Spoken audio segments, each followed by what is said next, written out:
That's work. Anything anybody else is talking about, oh, I got to go to work today. Oh my God, I got to go. Oh, work is a pain in the ass. Oh, boy, you ain't even working. You don't even know what work is. And you're going to complain about your job in the air conditioning where you sit down most of the day? Come on. For real. You should be counting your blessings every day. The fact that we're busy, the fact that our calendar is full is a massive blessing. I was very, very blessed to work with Gary Vee. During that time was really the birth of Gary Vee. If you look at the old school Gary Vee funnel, like that's a masterclass that you executed perfectly. My father had no intention, no desire to come to America at all. It was all my mother. She went to be a chambermaid for a family that lived in Lisbon. They also paid for my parents' wedding. They paid for the plane tickets and everything for them to come to America. Oh, wow. And them coming to visit and staying with us for a week. Well, my father being like, got to be on our own. Julius, will you loan me some money so I can get an apartment and I'll pay you back right away and all that type of stuff. So, so they did it. Myself, my family, my kids, we're all that product. Yeah. It's absolutely fast. It's the American dream, like I said before. It is.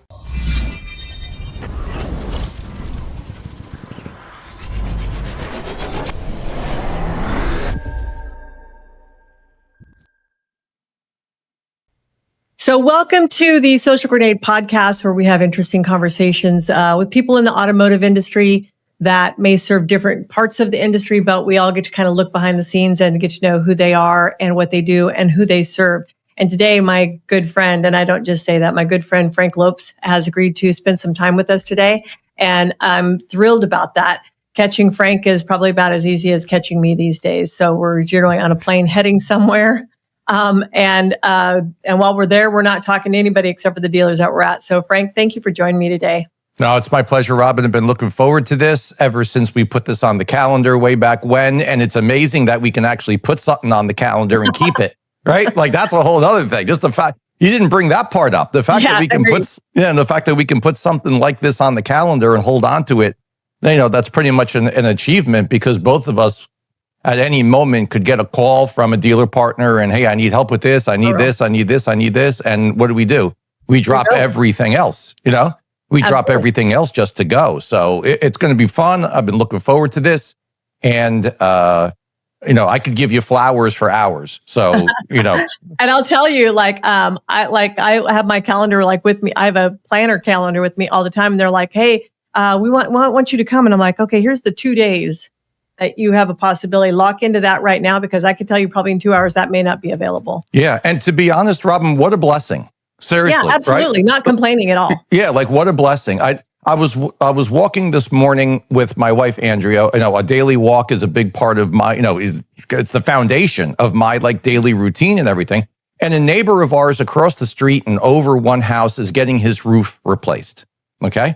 So I'm walking by, I'm looking, and there's all the banging, all that stuff's going on. Everything's a mess outside. And there's about, I want to say 6 or 8 guys up on this roof. A bunch of them are sitting right at the peak of the roof, and they're starting to scrape their way down on the backside of the roof. And I said to Andrea, I said, hey, you see those guys up there? And she's like, oh, the guys working on the roof? And I'm like, yeah. And she goes, yeah. And I go, that's work. Anything anybody else is talking about, oh, I got to go to work today.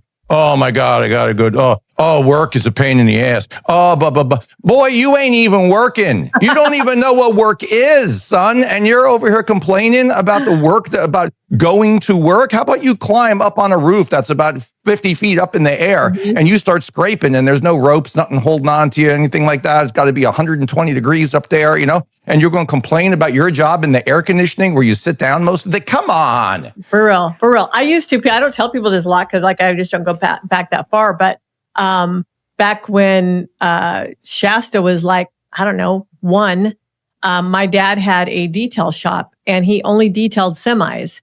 So if they got traded in, just like at a car lot, they would go to a detail shop and they have to pull all those stickers off there. Or if it's painted on signs, they have to be buffed off, and you have to buff them off without buffing off the bottom layer of paint. They're covered in tar because their tires just kick up tar. Yeah. And I detailed semis for a living. I ran that shop. I literally, from those guys live in those trucks. I can't tell you how disgusting they are. Like they would want to bring their pets with them and then smoke inside. So now they got nicotine on the dash and dog hair or cat hair stuck to the nicotine. Like it's a disaster. Right. And so and it didn't matter if it was 102 degrees outside. We're out there. We would take pop bottles, plastic soda bottles, drill a hole in the plastic cap, fill them with gasoline. And that was our squirt bottle for gasoline so that we could get the tar off the back of the vehicles. That's how we dissolved it off. Right. And it's and it didn't matter if it's 102 degrees outside. You're like breathing the gas fumes, scraping with a rubber scraper the tar off. I'm like, I'm so happy to like travel or sit in an office or create crap all day long. I don't care. Like I don't have to detail semis. Right, exactly. Most of us, there's a lot of people that never had it hard, so to say, and the people that didn't have it hard, hey, I'm not saying that you're weak because you didn't have it hard. What I'm saying is that you should understand that you should be grateful. You should be thankful. You should be counting your blessings every day because you started, so to say, like maybe ahead of some others, or you didn't, you don't have any scars on your fingers or on your arms from things that you did, in the past, jobs that you did in the past and stuff like that. So, and no matter what, any one of us, no matter what it is that we're doing, the fact that we're busy, the fact that we're in demand, the fact that our calendar is full is a massive blessing. And if you want to test this blessing, my friends, at any time, if you want to test this, just start complaining to God about having too much to do.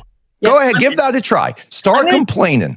This is a story. This is a true story. So Beverly, my business partner, is a Scrooge. Like she's the cheapest woman in America. Like she's constantly she doesn't look at our employees as assets. They are liabilities. Yeah.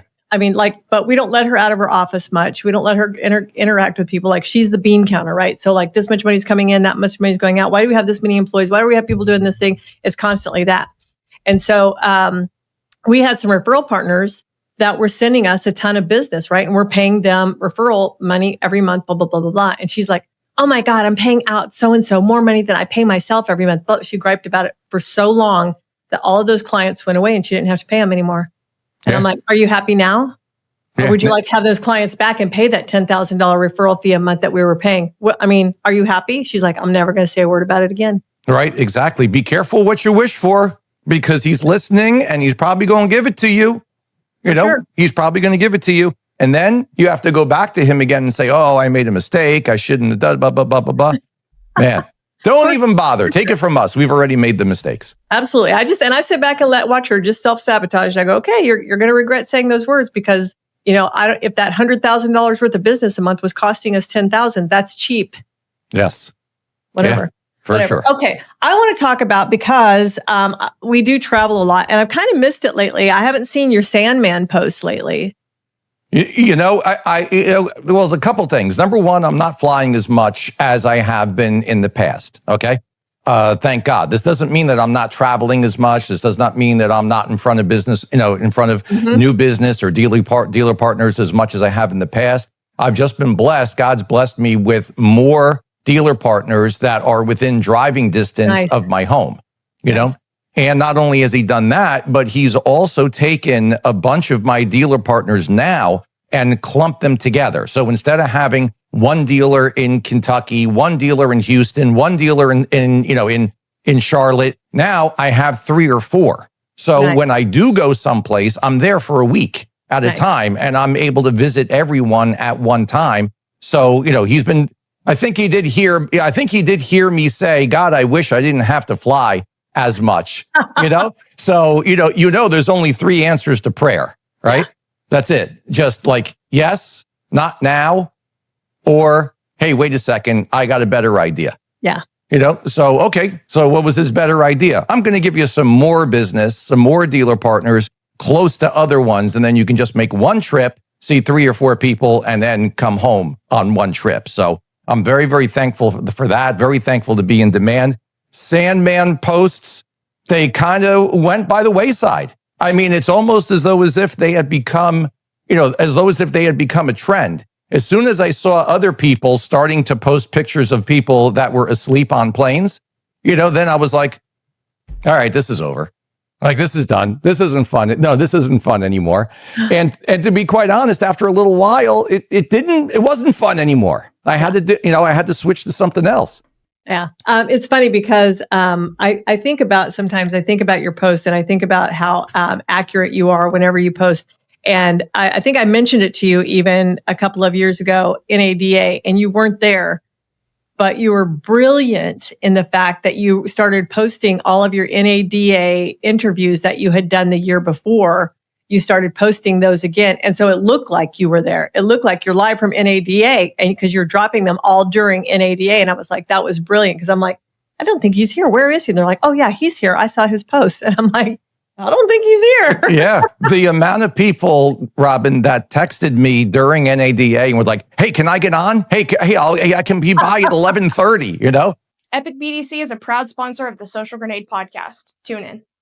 And I'll be like, you can fly to New Jersey by 11:30? Like, whoa, that's pretty good. You know, wow, that's pretty, how in the world can you do that? What kind of plane you got? Maybe I got to buy one of those. Like, that sounds like a good idea. A stroke of genius. I loved the strategy behind that. You know, and in reality, it wasn't like I was trying to trick anybody. You know, I wasn't being all slick or crafty or anything like that. It just makes total sense to take content and repurpose it in the best places possible. Exactly. Sometimes there isn't a best place. You know, sometimes the best place is now to repurpose it. Right. And then there's other times when repurposing it makes a tremendous amount of sense. You know, so it's similar to in the NFL, for the Super Bowl. Every single year on Super Bowl Sunday, they have, you know, whatever network is doing it, they almost repurpose the exact same piece, and it's always a piece about Vince Lombardi. Mm-hmm. And the Vince Lombardi piece always at some time brings you to Middletown, New Jersey, which is about 15 minutes away from where I'm standing right now in Strong30 Studios, to Vince Lombardi's grave, to his burial place, which is literally, and I'll be the first one to say, if I'm in the area, I know where it is, I'm going there. I go there and I spend a few minutes, you know, with the greatest of all time, and then I'm on my way. Does he know me? No. Do I know him? Not personally, but I know a lot about him for sure, you know? So there's that like repurpose. You're repurposing a message at a time when it makes all the sense, you know, all the sense in the world. So that's all I did. I just took content that made sense because it was all NADA interviews over the last 5 years. I wasn't at NADA this past year. Said to the team, hey, let's repurpose this. Yeah. Let's take the best of all of these things and put them right back out again. Yeah. Little did I know I'd be getting text messages like, hey, I can be on. Can you squeeze me? Can you squeeze me in? I was like, you know. That's hysterical. And I'll tell you, I'm going to bring me back to something else I want to talk about because that strategy seems a little familiar. Could it be that, you know, some of these things you implemented when you spent your time with Gary Vee? Yes, I'm going to be the first one. Yeah, I'm not even going to play around with it. Yes, absolutely, 100%. Robin, you know the story, but for those watching that don't, I was very, very blessed to work with Gary Vee, to be Gary Vee's advertising agent from 2002 to 2009. Right. And during that time was really, so to say, the birth of Gary Vee. He was 30 years old already, right? But the birth of, you know, of the personality, the birth of the content machine, the birth of Gary Vee, which is different than Gary Vaynerchuk. Right. You know, it occurred during that time. So being on the ground floor, seeing all of those, you know, seeing all the things that he did, all the initiatives that we put forward, the arguments, the conversations, the back and forth, me usually being the person who's saying, this isn't going to work. This is the worst idea I've ever heard in my life. I can't even believe that you would think like this, which is what I said after he told me, February of 2006, after he told me that he wanted to create a daily show on YouTube where he reviewed wines, yet he reviewed them honestly, because wine reviews is one of the, you know, you think politics is corrupt? Just check out wine reviews. Those are 100 times worse, you know, more corrupt than anything else. So he wanted to do the straightforward, this tastes good, this tastes like shit, and this tastes like dirt, this tastes like rocks, and he wanted to do it. Now, I'll share this with you too. Very few people know this as well, but his pitch to me about this was, Frank, I'm going to do a show. And I said to him, on TV? And he goes, no, on YouTube. And I said, what, where the cat videos are? And he's like, yeah. And he had these, they're probably still in his office at Wine Library. He had these leather chairs, right? So I start to slide in the leather chair, like sit back, and I'm like, all right, buddy, like, okay, come on, hit me with this idea now. Okay, hit me with this one. And he's like, yeah, I'm going to do a show about wine, and I'm going to review wines, and I'm going to do them honestly, because you know that Robert Parker, you know he's full of shit, and we're going to do them like this, right? And we're just going to do them raw. We're not going to edit them or anything. We're just going to put them up just straight, just like that. He goes, but that's not the real idea. And I'm like, it's not. He goes, no, I got a better idea. And I'm like, okay, you're going to do a show too. And I said, what? And he goes, you're going to do a show too. And I said, Gary, I don't know wine anywhere near the way that you know wine. And he goes, no, we're not going to do a show about wine. You're going to do a show about sales and advertising and marketing and car sales and the car business. And all the car guys are going to watch it. And you're going to make millions. And you're going to be this big hit and everything, right? I'm slouched in the chair like this, right? and I go, Gare, ain't nobody going to watch me do a show talking about sales and marketing and advertising and car sales and all this stuff. The same way ain't nobody going to watch you, a kid from North Jersey, talking about wine. Yeah. And he goes, well, okay. And he threw his Amex card at me, right? And said, go across the street to Brick Church. Brick Church was like a Best Buy back then, right? Go across the street to Brick Church and go buy a camcorder and let's try it. So little did, right? Now, one thing, if anybody who follows Gary Vee's content knows that he absolutely loves this, and he only talks about it like a little bit, but he loves to be right. Oh, yeah. Not an ego thing, though. He just loves the fact that he will say something that will happen in the future, and it actually does happen. Yeah. And his thing of loving being right is that he doesn't misguide people. That's his whole thing. It's not an ego, like I have to be right so that I am, and it protects me. Nothing like that. So look at how right, once again, Gary Vee was, because not only did Wine Library TV totally propel his career, but everyone's walking around NADA, the biggest event of the year, right? Looking for where my booth is or looking for where my stage is so that they can be on my show. And I'm not saying that from an ego point. No, that was the truth though. But that is so reminiscent of like the repurposing of content that, like, if you look at the old school Gary Vee funnel, like what was his funnel, create long form content or whatever you do, and then repurpose that out to this, to this, to this, to this, to this, and then be timely with it. Like that's a masterclass that you executed perfectly. Yeah. Like I said, I was blessed to be there at the time, So it is almost as if one of the apostles, is out preaching the gospel. Well, yeah, he heard it right from the source. Yeah. He heard it right from Jesus's mouth. It's a very, Gary Vee's not Jesus. I am not, I am not Thomas, but it's the exact same premise. You kind of were doubting Thomas. I can be doubting it, Thomas. That was a good apostle that you picked, though. Good job there. I think about one of the only times, well, there's probably more than that, but one that I blatantly know is if we go back to the days of Meerkat and Periscope. Yeah. Okay. When there was no Facebook Live, there was no live streaming app that was on your phone yet. Like you were literally doing the videos and uploading them. There was no live streaming. And Gary really went balls deep on Meerkat. He was at South by Southwest that year. He had invested in Meerkat, and that was going to be the one.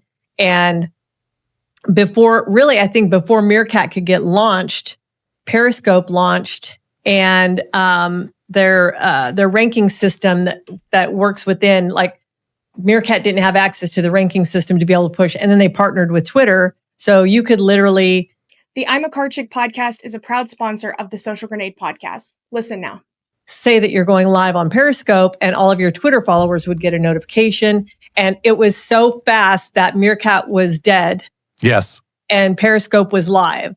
And then the clock started ticking because Periscope was the first one to do it. Facebook didn't have it.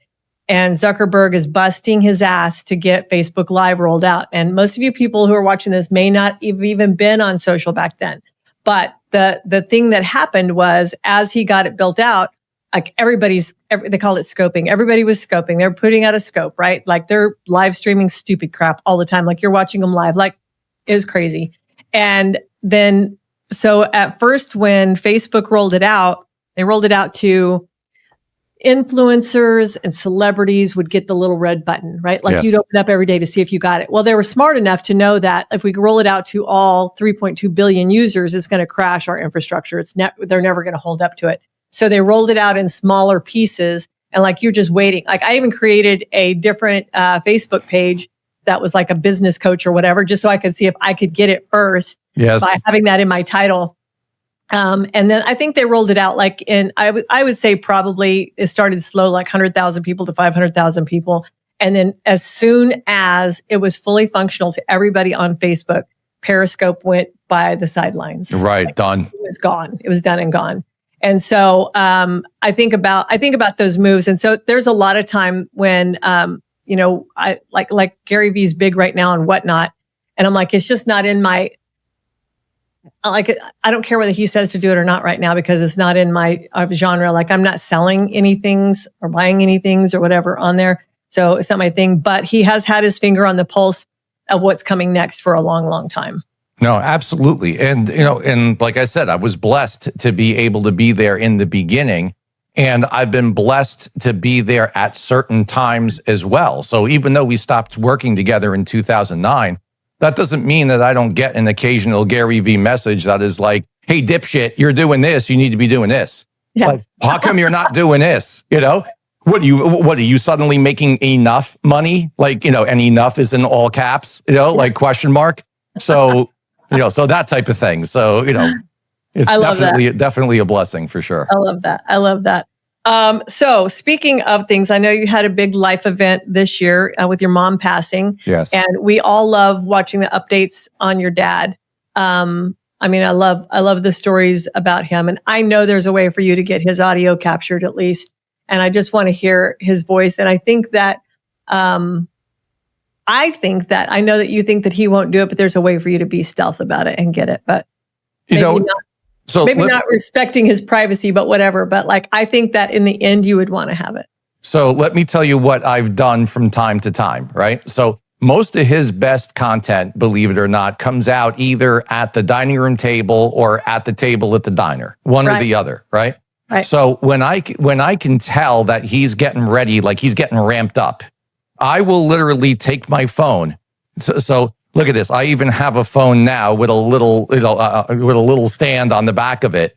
I have the same one. Yeah, just so that I can take it and kind of like put it down over here in a way. I got to find a way to prop it up a little bit, right? To be able to put it down so I can start to capture, because I have captured a couple of little videos of him, but I've been late. I've been late with starting the recording, so I've been missing the beginning of the story. So I can't do anything with it because it's mid-story. So it'll be cute to watch him, talk and watch him curse and everything. But at the same time, if you don't have the whole story, you just need to record it all. I mean, get a 1 terabyte phone if you don't already have one, and just record it all, and then have it all. Just have it all for the future. Because it's golden. And, the story of, I don't know if everybody knows that, you have an immigrant family that came to the U.S. when? 1960, it was 67. Okay. February 1967. And so what year were you born? I was born in 69. Okay. So them coming over, what was the catalyst for that? The catalyst, it's a very interesting story. My father had no intention, no desire to come to America at all. Zero. He had none. It was all my mother. It was 100% her. So the story has to go back all the way to my mother being young. And my mom was born in 1940. So we're talking 1948. Mm-hmm. And, and basically the story is that my grandparents could not afford to keep my mother. They couldn't afford to raise her, right? So we're talking, this is the mountains of Portugal. There's really nothing going on. It's 1948, okay? And things like this were not uncommon, so to say, at that time. So my mother left her home, was forced to leave her home, to leave her parents, leave her brothers and sisters at 8 years old, Wow. and go to basically be a chambermaid, is what we would, kind of look at it as now. She went to be a chambermaid for a family that lived in Lisbon. Now, and with Lisbon being the capital of Portugal. Now, God bless this family, because not only did they finish, the job, so to say, of raising her, but they also paid for my parents' wedding. They also paid they paid for the plane tickets and everything for them to come to America. Oh, wow. And I can remember being little meaning like 4, 5, 6, 7 years old, and them coming to visit and staying with us for a week. So they were like the step parents. Yes, exactly. They were like they were like my mother's step parents. So if you go and you rewind and you really dig into this a little bit for a second, and you think, what type of a person, how does somebody feel if they are, so to say, rejected by their family, by their parents, if they're let go by their parents at 8 years old? They're looking for something new. They're looking to try to get away from anything that's familiar, and try to start a new life. And at that time, and now if you go back in history, late 60s, early 70s, there was a huge migration from Portugal to America. So my father tells me the story that my mother pitches this idea to him, and he's thinking to himself, we're never going to get approved. We're never going to get a visa. We're never going to get none of this is going to happen. You know what? Knock yourself out. Go ahead and do all that. Go ahead, go through all this shit. It ain't going to happen anyway. Okay. So my mother goes to my uncle Fernando, who my uncle Fernando was on the board of Matus Wines, which is a wine company from Portugal, right? So he was traveling all over the place. So he had international visas. He had all the stuff that he needed. So her biological brother. My father's biological brother, yeah. Okay, gotcha. Yeah, he's 2 years older than my father, still alive, still kicking it at 95 years old. Absolutely amazing, right? I'm blessed with good genes, I hope. So she goes to Fernando. Fernando calls one of my father's other brothers that's already here in America, does all the visa paperwork, files everything. My uncle here goes, files it with immigration, gets a visa for them, sends the visa back. My father tells the story of him coming home, right, walking down this hill to their apartment in Lisbon, and my mother running up the hill, Robin, like this, with the papers in her hand, saying, "We're going to America. We're going to America." And my father going, "Oh shit." What the fuck are you saying? What the fuck? Go fuck where? Right? Like that type of thing. So 2 weeks later, they land at JFK Airport in Newark. I have their Portuguese passports with the stamp in there, with the stamp, and they have and the stamp from immigration, and it says P5-1 on it, which means that you're here on a residence visa, and you have the -1 is you have a sponsor, meaning that there's somebody here in America who is responsible for you. Right. So they had P5-1. The -1 was my uncle here. Oh. So, there may have been like not too much conversation between my father and his older brother for a little bit when he first got here, because he was like, what the hell, what are you doing to me? So and then, in Portugal, was their last name Lopes, or was that changed? No, that was their last name. Nothing's been altered, or there's no Ellis Island stories where names changed or anything like that. Everything's very straight. And when they came to New Jersey? They came to JFK Airport in New York City, and then I'll share this story with you too. If I don't cry during it. If I do, then please forgive me. Epic BDC is a proud sponsor of the Social Grenade podcast. Tune in. They landed at JFK, and they took a helicopter from JFK Airport to Newark Airport. So my uncle here wrote out on 2 pieces of paper, and I've been looking for these pieces of paper because my parents never throw anything away, right? And I know one day I'm going to find them.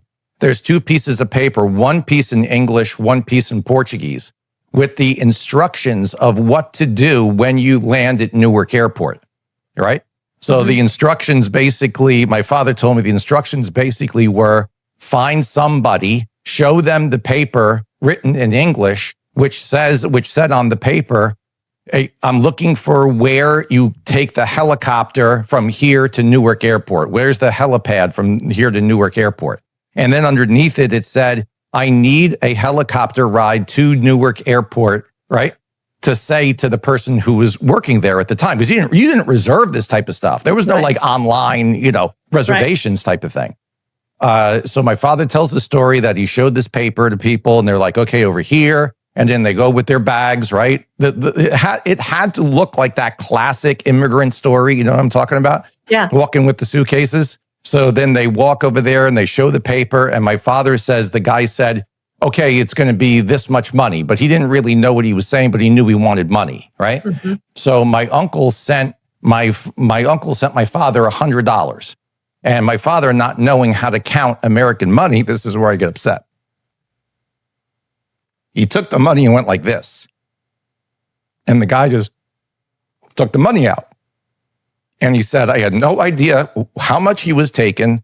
I had no idea if he was ripping me off. All I know is I got back and my brother said, how much, hey, how much did the guy take? And he looked and he said there was $7 left. So does a helicopter ride for two from JFK to Newark cost $93? I mean, who knows? Maybe it did. Probably not, but that's also a connection with me, with the number 7 as well. So I love that. And I think so just to even give more context to that is like suitcases weren't like suitcases we have now. They didn't roll. And Nope. Think about everything that they had was in those suitcases. Yeah. And they still have the suitcases too, They do. Like he still has them. Like they're there in the guest room still on the floor. They're just little square things with a handle on the top that you literally just had to hold. Like you just had to carry them in your hands. You couldn't roll them. No straps like over your shoulder or like nothing that. No. Nothing. And they were and the suitcases themselves were heavy. Yes. Yeah. You know what I'm saying? They weren't this lightweight cloth stuff that we have right now. No. So I think that is so interesting. So then whenever they came over here,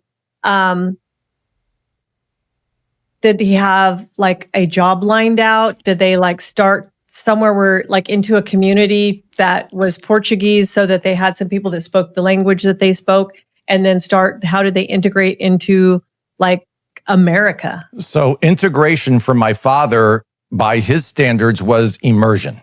Mm-hmm. That was it. So there was an option for them to go and to live in Newark. And because in Newark, New Jersey, there's still to this day, there's a huge Portuguese population in Newark, right? He decided not to. And he said, because if we're going to come to America, we have to learn how to be Americans. We have to learn how to speak English. We have to learn how to communicate. We have to learn how to do all these things. And if we go to Newark, where there's a whole bunch of other Portuguese people, there'll never be a need to speak English. There'll never be a need to learn. So he said, forget it. No way.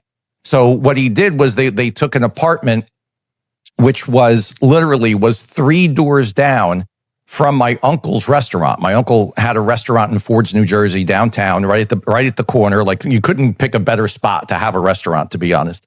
So because of where he was located, and you think about this is 1966, right? So you have a lot of downtown activity. You have a lot of community going on downtown, right? And that's towns all over the country. So everybody knew my uncle. My uncle knew everybody. So he set up for my parents to have an apartment, which was very inexpensive, literally 3 doors down from from his restaurant. Then he set up a job for my father because my father was a barber in Portugal. Mm-hmm. And you can't cut hair or do anything like that in America or in Jersey without a license. Right. You can't get a license without passing the test. Right. The test is in English, and my father came here with no E's, right? No English, no economics, and no education. So what do? You take the job that you can, you take the job that you get. You do what you have to do to be able to support yourself and to support your family. So he goes and was always very handy, is still handy to this day. So he goes and he gets a job as a mechanic at a bus company, right? That's where he starts off. My uncle also finds a job as a housekeeper for my mother. So the two of them had jobs. I'm talking about like almost immediately of being here. We're in their first apartment. I think they were in their first apartment about a week, 2 weeks after being here, after staying with my uncle for about a week or so. And my father being like, got to be on our own. We have to be on our own. Julius, will you loan me some money so I can get an apartment and I'll pay you back right away and all that type of stuff. So, they did it. I mean, it's the classic immigrant story. It's the classic American dream. It's the classic, all of that put into life. And now, I'm very blessed and very proud to say that myself, my family, my kids, we're all that product. We're all that long tail product of, Gary V, the same type of story. The parallels are so huge between you guys, him coming from Belarus, but he came over here not speaking English yet. Like he came after he was already, like, I think he was 5. I think 3. Yeah, he was 3 when he came. Yeah. Yeah. And so like coming over and not speaking English at all. And so overcoming that as well. So yeah, I mean, you guys had so much alignment there. That's just amazing. I think, do you go to Portugal? I've actually never been. I've never been to Portugal. My parents went back once in the late 90s and never went, and haven't gone back since either. There is a little bit of a cultural, thing that goes on with that generation of people that come to America, that they are somewhat like, they somewhat get shunned. They somewhat get like, oh, you left us here, you left us behind, you found a way out. So, my mother had very, very limited connection with her family. Was she the only child that was put out? Yes. Okay. Yeah. Interesting. Yeah, she's the only one that was put out. She's out of how many? 8. Out of 8. So they kept 7 and not her. Right. And she's if I remember correctly, she was the youngest or next to youngest of the 8. So the other older ones were already past, And I think about that, and I think about, okay, so let's say that happened to somebody in our generations now, and like not mine, but these younger generations right now. It would just be a reason. The I'm a Car Chick podcast is a proud sponsor of the Social Grenade podcast. Listen now. For them to not accomplish something because of abandonment issues, or, I'm saying, like I say we. I'll just say we, because I'm not going to call out a whole other group of generations, but like just society right now. Yeah, would use it as, I'm like this because of that, or, but it wasn't. It was, the fact that your mom's a visionary and a massive manifester. I love the story. Whenever you started talking, it reminded me of, so like in my business, we talk about Bev. Bev is your dad. I am your mom, right? As far as how we believe in things. And so in the building that we have right now, so we were in a building that was about 5,600 square feet, and we had run out of parking spaces, and we'd run out of spaces. We were like out of room. We didn't have enough room. And so I started telling Bev, I'm like, man, we need to start looking for another place. And she was like, she hates it when I start looking for places, because she knows it like just happens really fastly, because I just start visualizing what it's going to be. What do I need? And we could find a building that was big enough, but it didn't have enough parking. Like it would be like a warehouse that had 8 slots in the front of it. I'm like, that's not going to work. That doesn't work. Yeah. Yeah. So we found a place that used to be an event center, and it was just this big. It had a middle dividing wall in case you wanted a big event or a small event. It had this big kitchen in the back of it, but it had like parking for like 109. And I'm like, yes, this. And so we were applying. We'd made an offer on it, got an accepted offer. We're applying for an SBA loan because we'd have to do a lot of build out in it after we got it to turn it into the space that we needed, which was, BDC space, social media space, creative space, all of that. And normally Bev fights me every tooth and nail, all the way through everything that we're doing. Like she's always just like pumping the brakes. And she wasn't on this thing. And I was like, weird. And so we put it under contract in April of 2021. And so then part of the SBA loan was going to be, tell us what your improvements are going to be, because they were going to finance all of that too. And so I was getting quotes. I'm getting whatever, like I need new heat and air units. I need 3 of them it's 10,000 square foot building. I need like 3 different, because they were all electric. There was just a bunch of stuff that needed to happen. And so like she's submitting all of this stuff to them and she's not giving me any crap. And I'm just like, at first I'm like, that's weird. And so every chance I would get, I would schedule time with the realtor again and come back up here to the building, and I would bring people with me and I'd go, this is going to look like this. There's going to be glassed out walls right here. We're going to put white glass everywhere because we write on everything. I don't want dry erase boards. I want it to be white glass. I was like, this is where these offices are all going to be laid out. We're going to have this many cubicles on this side. And I would do that so many times. And she would just play along like I was the village idiot. And then in July, we got the call from the bank and they were like, hey, okay, everything's ready to go. You guys can come up and close. And she lost her shit. She never believed they were going to approve us. Ever. And so she just went along with it. She's like, I don't want to fight with her, so I'll just go along with this thing. And then the bank can let her down. It's not going to be me. I'm not doing it. And she was like, holy hell, they approved us for like $1 million. This is stupid. Oh my God. Why are they doing this? And I'm like, we've been submitting all of this stuff. Like, why are you shocked? And she goes, I never thought they would approve us. And I was like, I knew they would. I visualized all of this every day. I knew what it would look like when we moved in. I would visualize all of the cars in the parking lot and the people. I would crawl under the gate in the mornings at 6 a.m. when nobody was at this building. And I would visualize the people coming in and, they're coming into work. And she was just like, I never dreamed it would happen. And so like that's your mom. Like your dad had no chance. No, he didn't he didn't stand a chance. And Robin, my mother was the mastermind of everything, all the way to the very, very end. I'm serious, all the way to the end. She was the architect. She was Oz pulling the levers, all of this stuff.